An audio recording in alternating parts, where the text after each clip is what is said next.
या क्यूज प्रतियोगिता रखा गया था अपना कोचिंग सृष्टि गुरुकुल कोचिंग सेंटर शाहीनगर नवटोलिया के प्रांगण में। ये 3 बजे से ही होना था, लेकिन हमारे सभी छात्र दूर दराज से पहुंचे हैं। आने में बड़ी कठिनाई की सामना करना पड़ा, जिसके कारण थोड़ा लेट हुई है। तो हम लोग उस क्यूज प्रतियोगिता की तरफ बढ़ने से पहले कुछ चंद शब्दों में ही ये राष्ट्रीय पर्व स्वतंत्रता दिवस जो हम लोगों ने 79वां स्वतंत्रता दिवस मनाए हैं, या क्यों मनाए, किस लिए मनाए, इनके जो इतिहास है उनको जानने का प्रयास करेंगे, क्योंकि ये बच्चे ही कल की भविष्य होती है। और आज इस बात से हमें बड़ी खेद है, यह 15 अगस्त जहां इस स्वर्णिम दिन को लाने के लिए हमारे देश के नौजवानों को, क्रांतिकारियों को, गरम दल और नरम दल वाले सभी संगठन के लोगों को क्या प्रयत्न करना पड़ा, उनको हम सब भूल गए हैं। केवल झंडारोहण करने के बाद हम लोग अपने अपने घर को चले जाते हैं। कम से कम इस पे 2-4 शब्द अपने नन्हे मुन्ने बच्चों के सामने प्रकट करनी चाहिए, क्योंकि जब इन्हें यह पता नहीं होगी कि भगत सिंह कौन थे, लाला लाजपत राय कौन थे, तो कैसे पता चलेंगे ये करवाए थे, क्यों गुलाम हुआ था, अंग्रेज कौन था, ये सब बात कैसे पता चलेंगे। आज हर जगह ऐसे सरकारी स्कूल या विद्यालय और सरकारी कार्यालय, भवन और इत्यादि जगहों पर झंडारोहण सभी जगह होते हैं, लेकिन कुछ प्राइवेट संस्थान वाले होते हैं जो अपने बच्चों को इससे रूबरू करवाते हैं, लेकिन हर जगह इस तरह की व्यवस्थाएं या उन्हें इसकी जानकारी नहीं देती है। तो ये बड़ी खेद की बात है। तो हम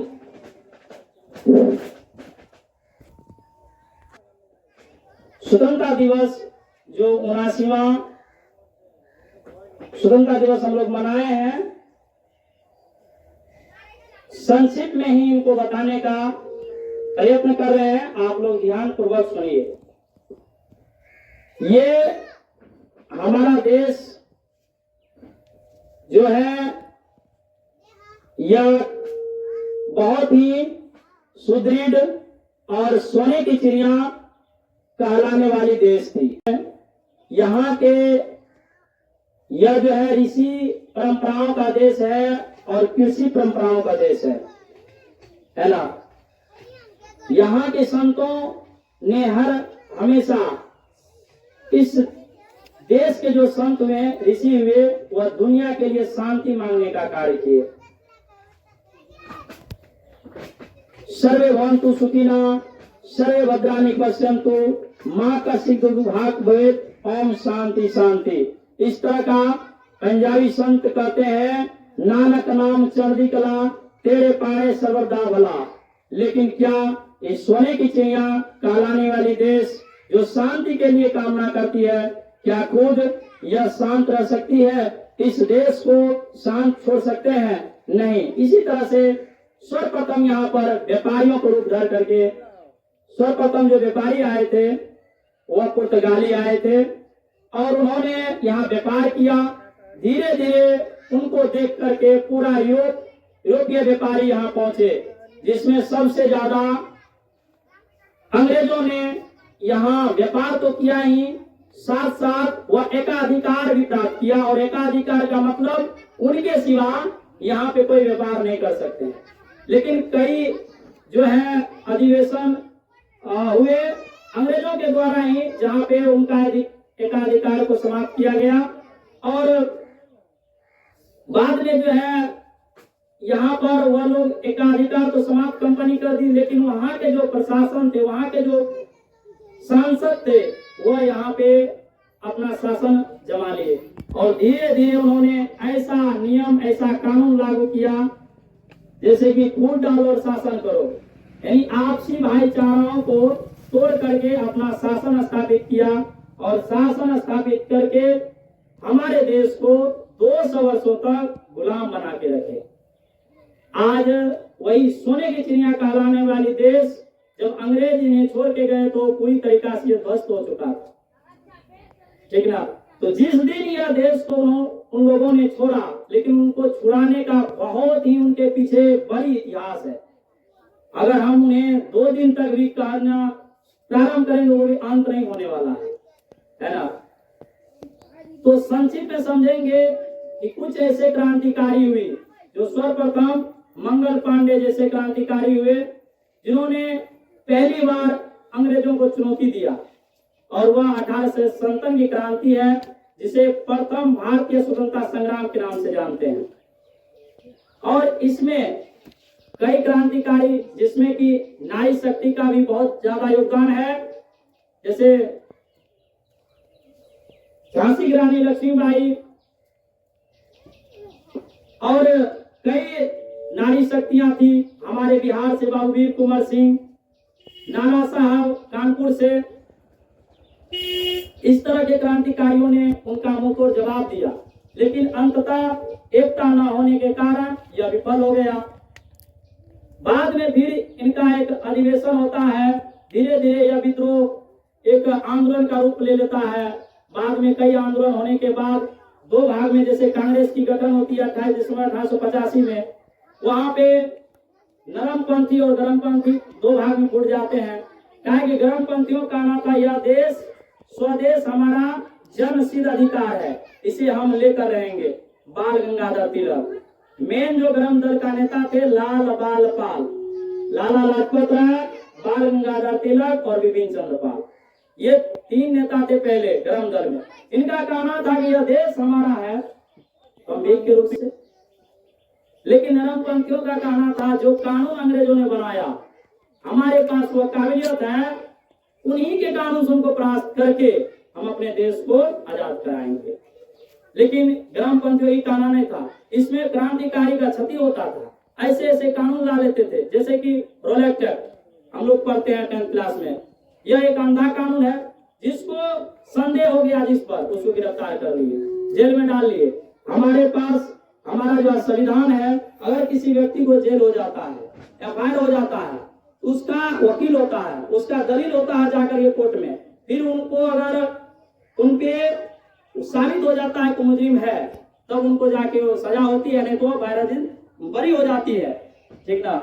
लेकिन ऐसा नहीं होता था उसके लिए। ये सब भयानक था। और इसी का अगला जो है नरसंहार हो जाता है 13 अप्रैल 1919 जलियांवाला बाग हत्याकांड।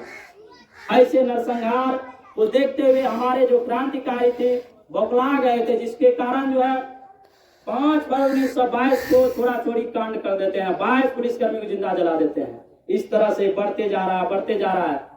आज वह क्रांतिकारी को कई ऐसा नेता है जो उसको जो है क्रांति का उस पर मोहर नहीं लगाते हैं, बताओ जो है टाइम था, टाइम ऐसे कहने वाले लोग हैं। जबकि 21 लाख क्रांतिकारी को लिख करके मार डाला था अंग्रेजों ने, तब जाकर ये चैन की सांस ले रहे हैं। ये जो आज हम लोग संस्था चला रहे हैं, ऐसे चलने देता अंग्रेज? चाबुक कोरा बरसाते थे, ठीक ना। एक जगह 2 से 3 व्यक्ति को इकट्ठा नहीं होने देते थे। उनका था कि अगर ये एकता हो जाएगा तो हम लोग को भगा देंगे। हम लोग यहाँ राज नहीं कर पाएंगे, ठीक ना। उन लोगों से लोहा लेकर के भगत सिंह 23 वर्ष की अवस्था में लोग अपने सपने को सजाते हैं, है ना। माँ अपने बेटे को जो है एक सेहरा बंधा हुआ अपने सर पर देखना चाहता है, और वो अपने माँ बाप को एक लाइन में ही बोल दिए थे, अगर मेरा शादी होगी वतन से, और जहां जो वतन पे मरने वाले होंगे वो मेरा बारात होंगे, है ना। हमारा कोई ख्याल नहीं है। एक बार चंद्रशेखर आजाद उनसे पूछे थे कुछ ऐसे विचार विमर्श, तो बोले कि हम लोग आजादी का सूरज नहीं देख पाएंगे। काय को भरोसा था जो कार्य हम कर रहे हैं उसमें मौत तो हर हमेशा है, कभी हम मर सकते हैं, कफन बांध के चलते, है ना। ऐसे वीर सपूत का बलिदान को हमें याद करनी चाहिए। कम से कम पूरा साल नहीं करते हैं, कम से कम 15 अगस्त और 26 जनवरी में तो हम उनका जो है याद करके हम अपने बच्चे को वो प्रेरणा दें। वह तो लौट के नहीं आएंगे, हम ही में से वह भी एक माँ की सपूत थे, ठीक ना। आज हम नौजवान गलत दिशाओं में जा रहे हैं, हमें गार्जियन का गाइडेंस, साथ संगति, साथ माहौल, ठीक ना। जिस तरह का माहौल डल रहा है उसी तरह से हम लोग जो है चलने देते हैं। उसका वजह है कि जिस एज में भगत सिंह, खुदीराम बोस देश के लिए मर मिट गए थे, नशे के भेष में रहते हैं, अपराधी बने घूमते हैं, है ना, और देखे देखावल करते हैं कि नहीं ये सही है, बहुत ठीक है ना। क्या तो इस तरह का कम से कम अगर माहौल बन जाए, पढ़े लिखे लोग अगर अच्छे कदम उठाएंगे तो उनको देख करके छोटे लोग उनके पीछे चलेंगे। हम बड़े अच्छे तरह से हमें अच्छी माहौल में ढलते हैं, जिसके कारण आज कम से कम तो हम आए, झंडा आरोहण करें, बुनिया खाएं, चले जाएं। कम से कम 2-4 मिनटों तक कम से कम उस विषय में बोलना चाहिए। हुआ करते थे जिसे नेताजी के नाम से जानते हैं। शहीद आजम भगत सिंह, खुदीराम बोस सबसे कम उम्र में फांसी लगने वाले क्रांतिकारी हैं। हमारे पूज्य बापू वन मैन आर्मी कहे जाने वाले। तो इन लोगों के बलिदानों को हमें याद करनी चाहिए, भावहीन श्रद्धांजलि देनी चाहिए, और हमें प्रतिज्ञा लेनी चाहिए कि हमें भी उनके सपना को साकार करना है। भगत सिंह कह के गए थे, वह पिस्टल और बम की जब बात करते थे, समाज उनसे कहते थे कि तुम दूसरे का नकल कर रहे हो, इससे कभी क्रांति आने वाली नहीं। उनका कहना था कि हम भी नहीं चाहते हैं बम और पिस्टल क्रांति लाता है, हम समाज में केवल क्रांति चाहते हैं। क्रांति मतलब जगे रहो, सो मत, अपने अधिकार को जानो, है ना। उस समय तो संविधान भी नहीं था, आज संविधान हो गया है, और उस संविधान के दायरे में हम देख सकते हैं कि कौन मेरा मौलिक अधिकार है। आर्टिकल 1235, आर्टिकल 12 से 35 तक के बच्चों को निःशुल्क शिक्षा चाहिए, स्वास्थ्य के लिए व्यवस्था है। हमें कहीं बोलने से डरते हैं, जबकि 1901 में कहता है अभिव्यक्ति की आजादी है, हम बोल सकते हैं किसी के सामने, है ना। दूसरा है कि हम सभा कर सकते हैं, मांग रख सकते हैं, हम बोल सकते हैं, है ना। आर्टिकल 21 का ये हमें निःशुल्क शिक्षा का अधिकार देता है। अगर इसका हनन होता है हम हाई कोर्ट और सुप्रीम कोर्ट जा सकते हैं। अगर हाई कोर्ट जाएंगे, हमारा मौलिक अधिकार का हनन हो रहा है, तो 226 आर्टिकल के तहत हम एफआईआर कर सकते हैं। आज भी कई जगह छुआछूत की भावना है। आज इटावा की घटना, आज बिलाल की घटना है। एक यादव कथावाचक जाते हैं कथा करने के लिए, तो उसके साथ बेसुधरी से पेश आते हैं ब्राह्मण लोग। ये क्या है? आर्टिकल 15 का हनन हो रहा है, छुआछूत है, अस्पृश्यता का अंत है 15 में। पढ़ाई लिखाई होना चाहिए, लेकिन सबसे मूल है पढ़ाई लिखाई। अभी हम एगो स्टेटस देखे, ऐसन गाना बज रहा है, इतना छोटे बच्चे हैं और कोचिंग संस्थान का पोस्टर लगा हुआ है पीछे। आश्चर्य है। वो बच्चा के मानसिक पे बार बार वो जोड़ जब जाएगा, इधर देखते हैं वो गाना जो चला है, कोई बोलतो तो चलतो फटाओ, क्या है वो सुना है तब उसके दिमाग में। कोई बच्चा, इतना छोटा बच्चा है, मेरा छोटा वो भतीजा जो है कह रहा है ना, वो भी बोलता है। क्या है ये? इससे क्या होगा? कौन सी का विकास होगा? ठीक है, थोड़ा सा हम लोगों को सोचना होगा, समझना होगा। 9th 10th वह समय है जहाँ पे अपने आप को हम अगर बचा लिए तो जीवन में हमें कोई गिरा नहीं सकता। तो बातें बहुत हैं, आगे हम लोग कुछ भी करेंगे। तो